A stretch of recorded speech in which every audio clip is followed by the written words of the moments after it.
News Talk 820 WBAP, now on FM at 93.3. Make it a preset. 800-288-WBAP is our number. That's 800-288-9227. I don't know if I'm going to be able to get over that 12 to 18 inch forecast. I mean, look, I might be eating my own foot or whatever, as it were, later this week if it turns out that we actually do have 12 to 18 inches. But I think it's going to be the 1 to 4. That's just what I think. You would be seeing people going apoplectic today and tomorrow, and I don't see anybody doing that. That was the most funniest thing in the world. That was the funniest thing in the world when I watched that Weather Channel European forecast. What is this European forecast? Who is this? Anyway, wanted to ask you this. Now, we're going to get into feral hogs taking over some of our areas in North Texas in just a few, but I wanted to do this first. The NTTA prepping roads with brine ahead of freezing weather. They're targeting. I had to remind myself of this today as I was driving in to work here downtown Dallas. Roads and bridges, overpasses. That's the first thing that freezes. And you know, I got to tell you, so many nights I've gone home in this great area of ours. Over the bridges, seeing the glistening, not knowing if it's ice or just water that's melted because of the brine. And I always approach those bridges and overpasses, and just because I'm from the north doesn't mean I'm infallible and I won't crash because I'm an idiot. That can happen to any one of us. But I approach them at the speed I want to, already ahead of time looking at it, get up to the speed I want to, and I totally let go of that gas pedal, don't touch it, and you glide through that area, the bridge, the overpass, or whatever, at an appropriate speed, but then you also have your hands on the wheel to be prepared. And that's about it. And a lot of times I just clinch myself up and hope I get over it okay. But seeing these people drive like idiots and drive as if they don't have the same issues we do on ice, that's one of my most annoying things that's the most annoying thing to me, I believe, that I see when we are on icy roads. So what are the most annoying things you've seen people do on icy roads? And who do you tend to blame for accidents on icy roadways? I totally tend to blame the people driving, not the weather.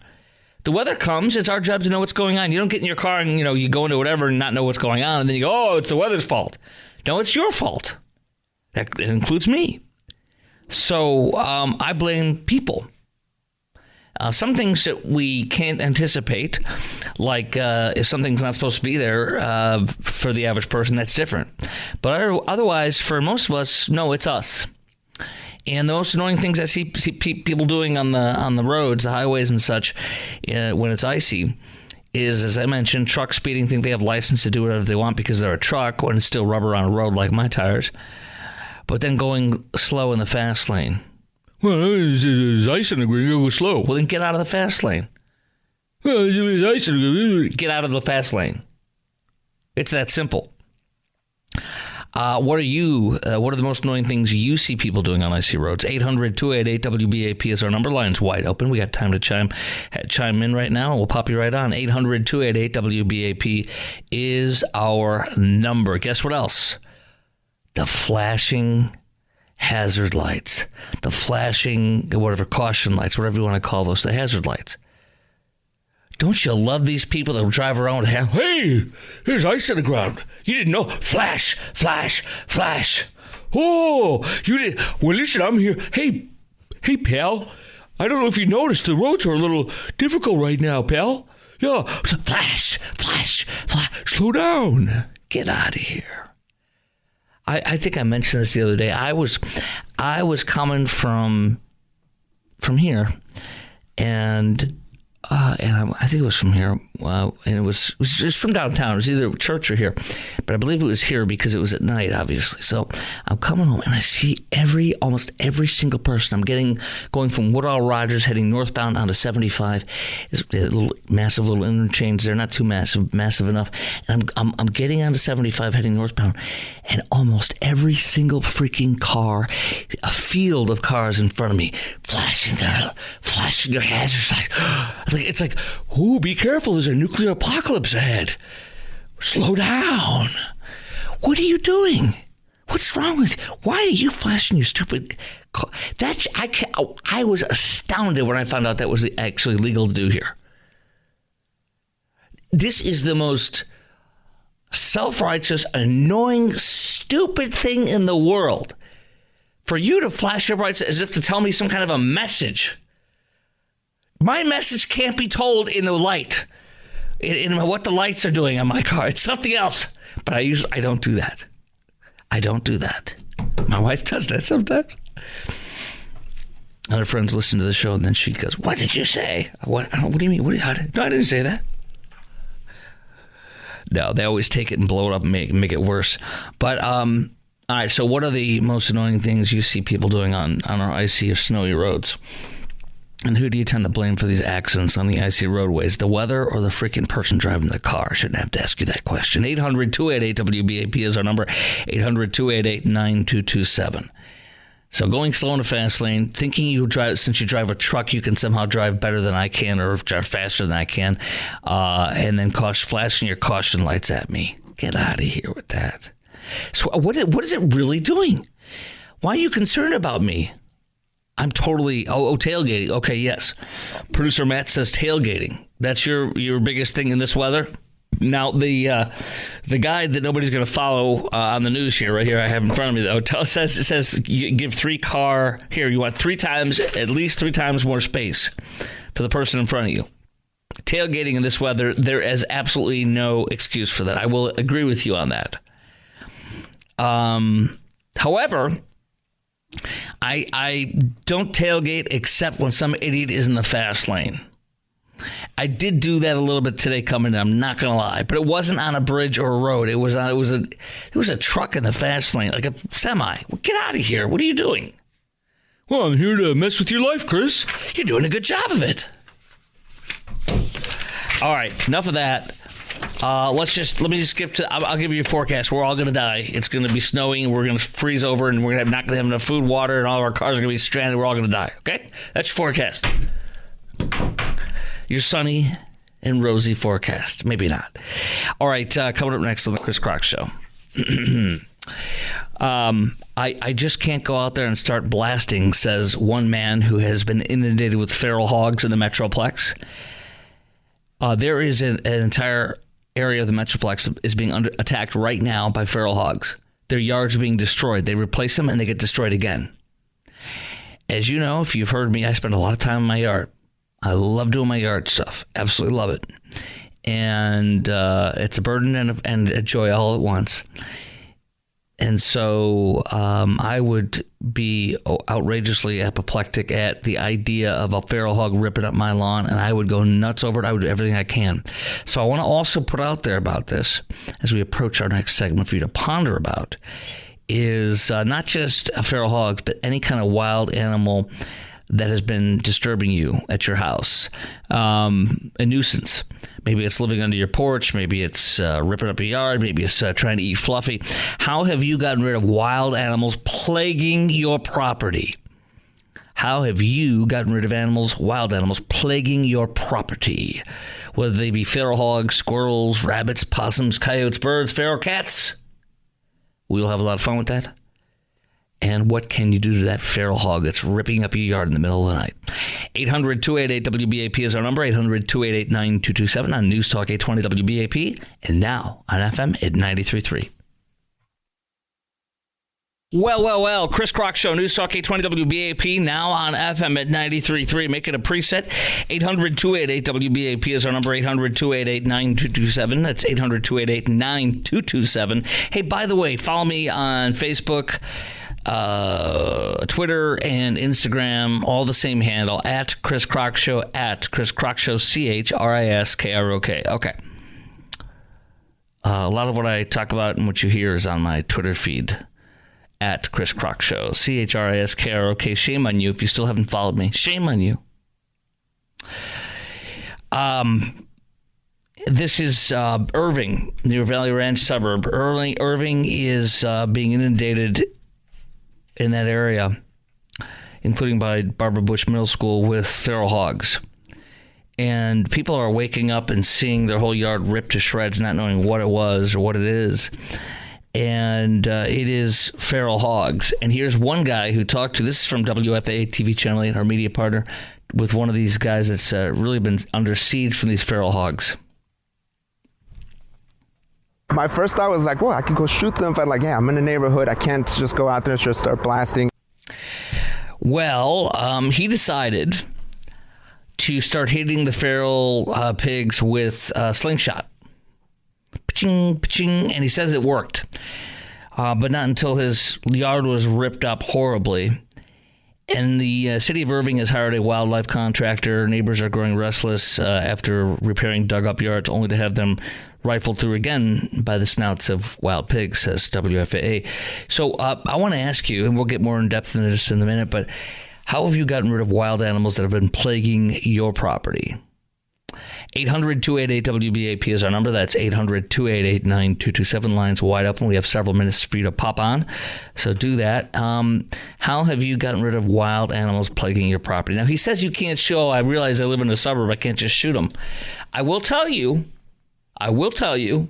from Texas legal experts who are experts in firearm law, and whether it be self-defense, just, operating your firearm lawfully and such. If your pet is getting attacked, you can shoot the animal that's coming after your pet. Pets and livestock are protected in the state of Texas. So, look, farmers can just blow away anything that's coming after their cattle or their farm animals of any kind, whether it be chickens or not, or any kind. You can blow it away. And what I've been told by people who are, again, they're attorneys who practice this area of law in the state of Texas only, is that the key here is, though, you want to hit the thing, because if you don't hit it and it gets away, you could be charged with, unlawful discharge of a firearm or whatever the exact charge would be. But if your dog or you is being threatened or being attacked by any kind of a wild animal, you can use your firearm. Again, you don't want to miss it, because if you do, then you could get pinched. You want to have some form of evidence. But you can. And I don't know if you want to go out and start shooting at a feral hog. I don't think I'd do that. But if you really wanted to shoot the thing lawfully, you'd go out there with your dog, and if it comes out in your lawn, then you can shoot exactly as attacked. Although, I can't lie. I don't want to tell you what to do that gets you in trouble. But all I'm saying is that is it. If they're coming after you or your pet, you can. Remember, for example, do you remember our former governor? Remember when Rick Perry was jogging and in the state capitol, of course? Remember Rick Perry was jogging when a coyote went after him and his dog, and he shot it and killed it. There was no controversy about it because it's legal, because his pet and his person were threatened by a coyote, and therefore a legal shoot. That's your example. So that would transcend that. Now, I like the idea of a slingshot. You know what else too? A nice pellet gun. How about those paint guns? Dude, you tell me that wouldn't work, right? Make it very uncomfortable. 800-288-WBAP is the number. How about squirrels? Oh, I'm going to tell you about my dad with squirrels and rabbits and what he did with them. Oh. First, we'll go to Matt in Plano. You're on WBAP. Hey, Matt. Hey, how are you doing, Chris? Good, sir. How are you? So first off, your squirrels and your rabbit problems are all fine and dandy, but you start shooting a slingshot or a pellet gun or a BB gun or a paintball gun at a mama pig that's 300 pounds, and she's coming after you. I hunt these pigs. I know them well, and they are not to be messed with. If you shoot one with a 9mm and you don't kill it, it's coming at you. Wow. I've done it. Wow. I know this for a fact, and I would advise people, go in your house, call animal control, do not mess with them. It's just grass, because they'll come at you, and they don't care. I have heard that very much, and their tusks are extremely sharp, right? And they're up to 4 or 5 inches long. They're going to get you. They'll get you in the leg. They'll cut an artery. They'll take you down. That's why we hunt with AR-15s. Right. I've shot pigs 9 times, and they will not die. Wow. Let me ask you a question with an AR. No, I've shot one time with an arrow, dead center. She kept running. I emptied a 9mm into her. She kept running. When you say empty 9mm, she had like a handgun with 10 shots in it or 12 shots in it. Absolutely. Wow. Absolutely. And then 3 more shots with a 45, and she finally did. Wow. They're tougher than you think. So no, I don't doubt you. So now, really careful. if you have an AR, but you really don't want to be discharging that in a suburb because it can go far and it can go through people's walls. Well, that and the fact that you got to know where to shoot a pig. They're very, very thick. They don't have their heart isn't in the V zone like a deer. It's up higher. You got to know where to hit them. This is wild. All right, so you're saying don't even do the slingshot thing. No, don't. What if you're inside of a house? What if you're inside of? I'm getting all technical on here. What ifs?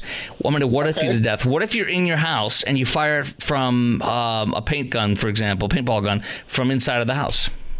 All right, so let's play that game. You're coming home with your kids. You're coming home with your kids, and you're getting out of the car in the driveway. Nope. Your neighbor hits a mama with a paintball gun and makes her mad, and she sees you.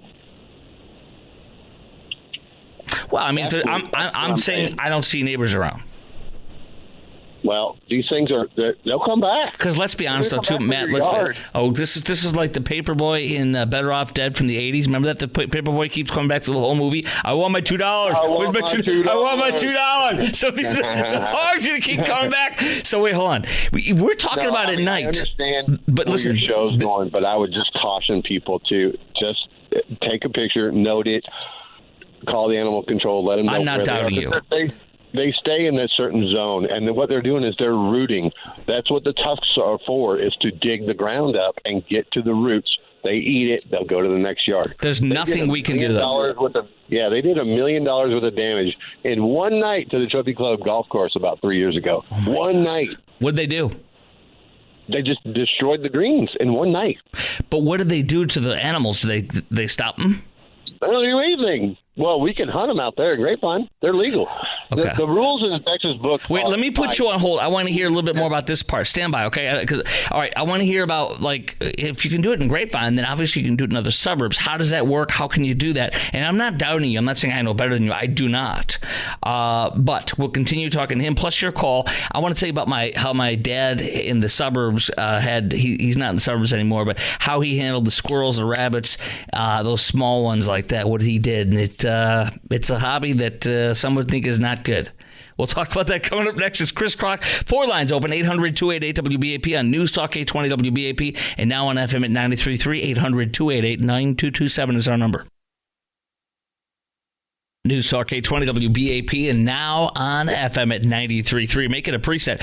All right, Irving, near Valley Ranch, the Valley Ranch suburb, is under attack nightly from feral hogs ripping apart their lawns even after they replace them. City of Irving they hired a wildlife contractor. Neighbors are growing restless after repairing dug-up yards only to have them rifled through again by the snouts of wild pigs. One guy said, I'd love to shoot them, but I realize I live in the city. And so he has resorted to hitting them with his slingshot, and he says it's working. However, and by the way, they're saying they believe the hogs are coming from a wooded area near Grapevine Creek. That is a water source. I did not know about anything until I heard about coyotes. They use our, not rivers per se, but streams, or, the city has creeks and stuff like that they make for mitigation when it pours rain. It dumps rain. We get rain dumped on us.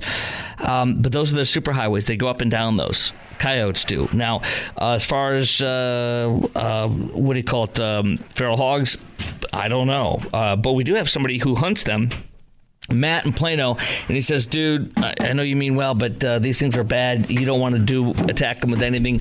They're going to come after you. Those tusks are like razor blades. They're 3, 4, 5, 6, 7 inches long, however long they are, and they'll rip you to shreds. They'll get you. You'll fall on the ground. They'll keep tearing you up. I don't doubt him in any way, shape, or form. And then the question is, well, I do know this too. If your animal or livestock in Texas are being attacked, you can use your gun on them. Although Matt, you said don't use your. You better use an AR-15 if you're going to use anything, because otherwise it's not going to do much potentially, unless you hit it right where it needs to be hit. And, do you want to fire an AR-15 inside of city limits? You probably don't, because if you miss, that'll go through a lot of walls and could really hurt or kill some people. So I suppose if you hit the pig in the right way with an AR and it's going downward, I guess that's okay, but it's kinetic, so you don't want to do that in a suburb, I would assume. What were you going to say more, though, brother?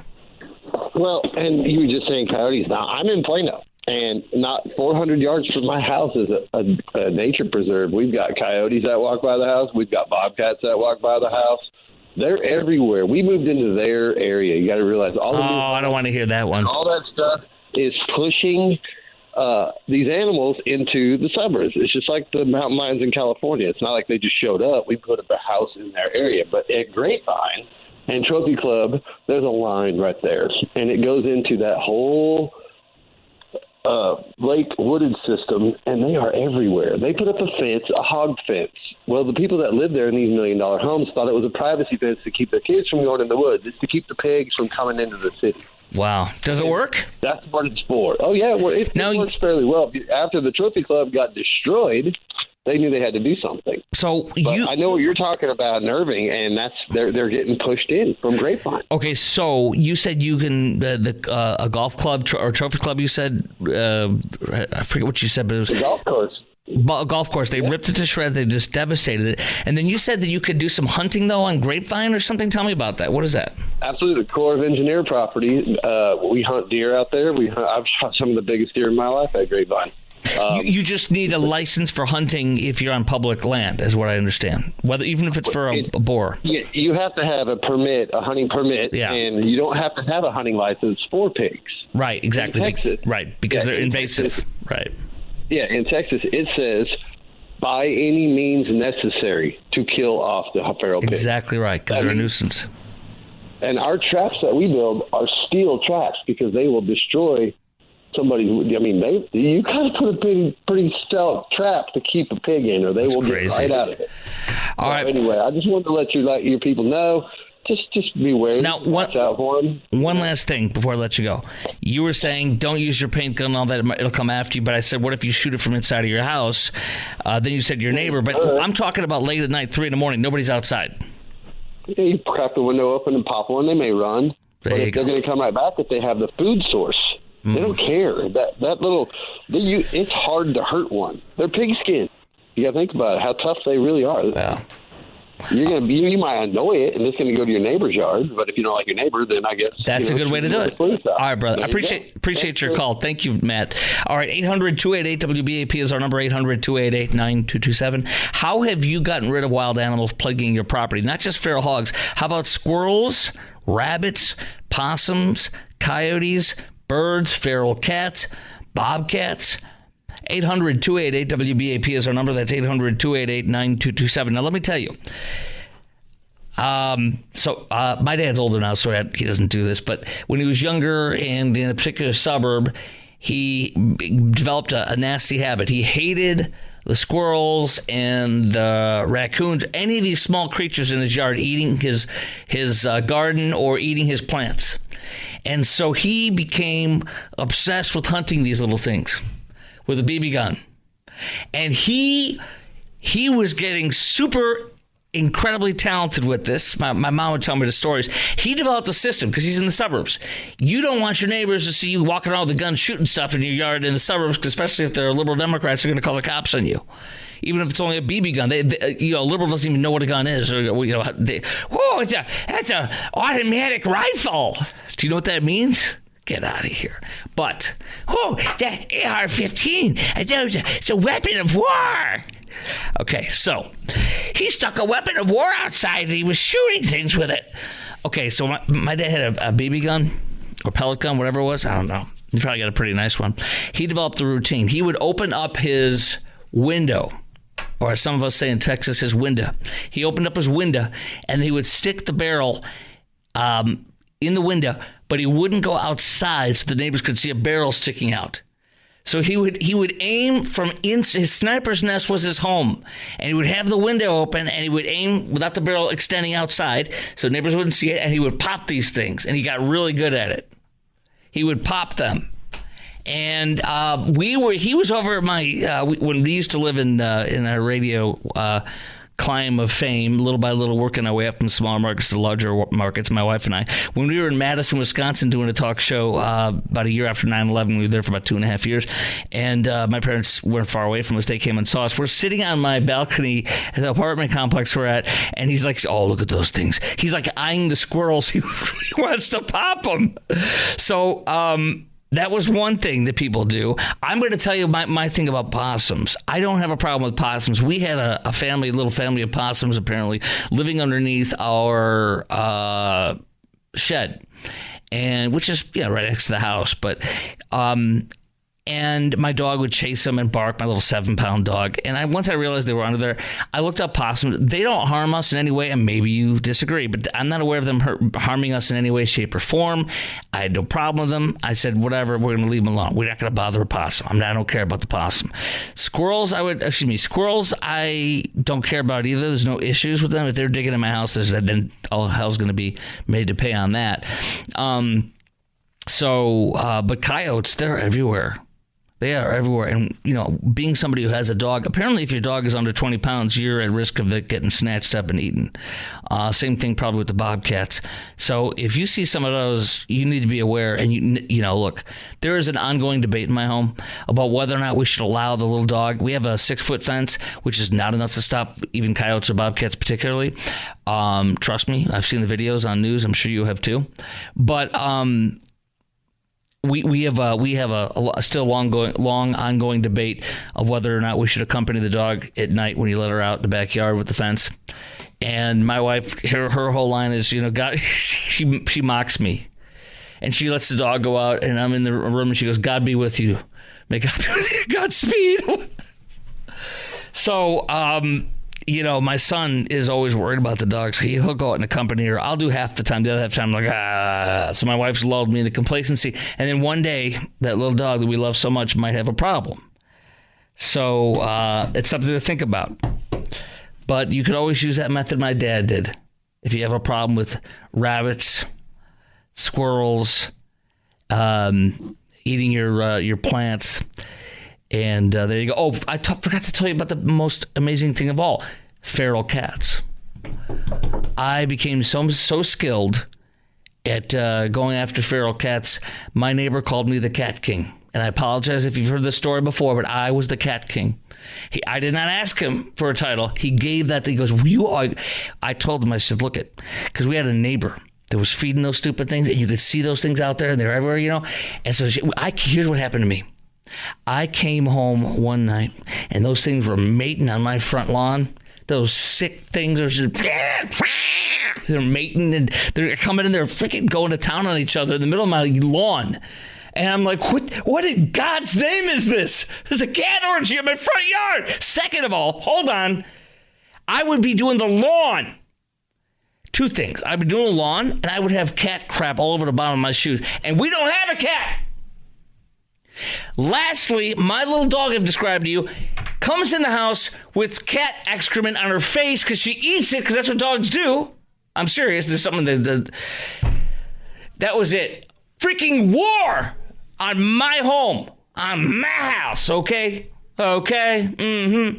So I went to the city and I found out that I can get cat traps. I got cat traps, and let me tell you something. I became the cat. I earned that title. And I found out that the stupid cat food they recommend, that doesn't work. They don't go in there for cat food. They don't go in there for even the moist cat food in the can. No. I forget what it was now. There was, tuna fish in the can. And you don't use the whole can. You don't waste it. You put the can in there, and you put a couple tablespoons in there, and that thing gets in there. Bam! I would get so excited. I'd get up and check that trap every day, and every other day we had a cat. Bam! And they were within sight of that crazy cat lady across the street. And I was saying, here's your kitty. One time I was so excited because I walked out there and I had a threefer. It was 2 little babies and a mama. And I know, hey, the city takes them in. If they're not sterilized and all that other stuff and nobody comes in, eventually, yes, they do get the nice little pleasant sleep injection. I don't want to do that, but here's what that was literally harming my home. And so that was where it's time to become the cat king. And I'm going to tell you, I got 13 out of 14 days. In 2 weeks, I had those traps. I got 13 of those things. And guess what? The problem went away. They couldn't, mass produce their way out of this one, at least in my time. And I won. And that's how I won that victory.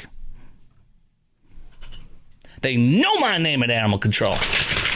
Okay, enough of that. Coming up next, let's get nuclear. Iran 2025, a nuclear crisis awaits Trump. So says Axios. Also, how they reported just the other day that Biden discussed plans to possibly strike Iranian nuclear sites before Trump takes power here the next couple of weeks if Tehran speeds toward a bomb. Do not miss this. We're going to talk about all that. And should we strike Iran's nuclear sites before they get a bomb? Should we wait until they have it or almost have it? That is next on the Chris Crock Show on News Talk 820 WBAP and now on FM at 93.3, 800-288. WBAP is our number. News Talk 820 WBAP, now on FM at 93.3, 800-288. WBAP is our number. That's 800-288-9227. Axios, Trump faces Iran nuclear crisis in 2025. Also, they reported just the other day, Biden discussed plans to strike Israel. Biden discussed plans to strike Iran nuclear sites if Tehran speeds towards a bomb. Basically, Blinken brought it to his attention that it's quite possible because of, they're in a very, very, very bad place. And this is very good for us and our dear friends, Israel. Or as Lindsey Graham would say, Israel. ISRLL, Israel. Because the attacks that Israel has done on Tehran, on their defense systems, the air defense systems, they basically have no air defense systems. They are literally naked out there. And so that means they're so vulnerable to such an easy attack. Second of all, they are so incredibly weakened because Hamas has been grounded to the dust. I know they're never going to die. They're not extinguished, but they have been greatly neutered, if you will, or affected tremendously by Israel's fantastic job. And then also Hezbollah to the north of Israel, of course, is also very crippled at this point. They're starting to disobey a little bit more too, which is fine. Israel will keep pounding them to the ground. But Hezbollah and Hamas have been greatly degraded. The last step is to get the Houthis. Also, Bashar al-Assad has been deposed. He's been thrown out. As you know, he's hiding in Russia at this time. And so all of the Iranian proxies, except the Houthis, have been crippled. And Iran is a sitting duck. And so Iran has enough nuclear fissile material to make 4 nuclear bombs. Now, they can make the nuclear bomb, but they don't have a way to deliver it on a ballistic missile, a missile of any kind. And that reportedly would take 6 months, perhaps more. But so you're looking at 6 months that could be nuclear, roughly. And that's unacceptable. It cannot happen. And so that's why if they kept pushing forward that they were telling Biden we could do it, Biden's not going to do that. He never would, never will. What he likes to do is help terrorists kill Jews by funding their terrorism and giving them money. He thinks that helps somehow in a sick way. I don't know. But he is absolutely no friend of Israel's. So what I want to know from you is, and I'll give you more details on this report today. This is Trump faces Iran nuclear crisis in 2025. Basically, this is going to be the year most likely where we're going to have to go to either take out their regime or take out the nuclear program, I should say, or the regime, one or the other. But something's going to have to be done. And also, they're so nakedly vulnerable right now, Iran is. This is the time to do something. And everything's been leading to this. So I'm going to give you more details on this, but I want to ask you, should we strike Iran's nuclear sites before they get a bomb? And should we wait until they have it or almost have it? Now, I'm going to tell you right now, we absolutely should not wait. And I'm telling you the way to do this is not by playing a little bunny foo-foo with them. It's by taking out, they have about 3 different facilities that must be taken out. Natanz is one of their sites. There's 2 other sites. You have, one's at a mountain, which we're going to get into a little bit more of the details coming up next. But one of them's kind of partially buried under a mountain. You got the Natanz facility in Isfahan is another facility. And they're deep underground for obvious reasons. It's going to be harder to take them out. But we do have the materials to do that with our B-52 bombers, our stealth bombers, that is to say, and with Iran. And I think we should do it. And Trump has a big decision to make. And a lot of times he'll come out and put his cojones on the table and just do it. And I think that's what he needs to do. I tell you right now. We're going to talk about this coming up next. Should we strike Iran's nuclear sites before they get a bomb, or should we wait until they have it or almost have it, which I think is ridiculous? And how would you like for us to do it? How would you like us to do that if we're going to take out the nuclear program? And do you want us to do that? 800-288-WBAP is our number. 800-288-9227. Lines wide open.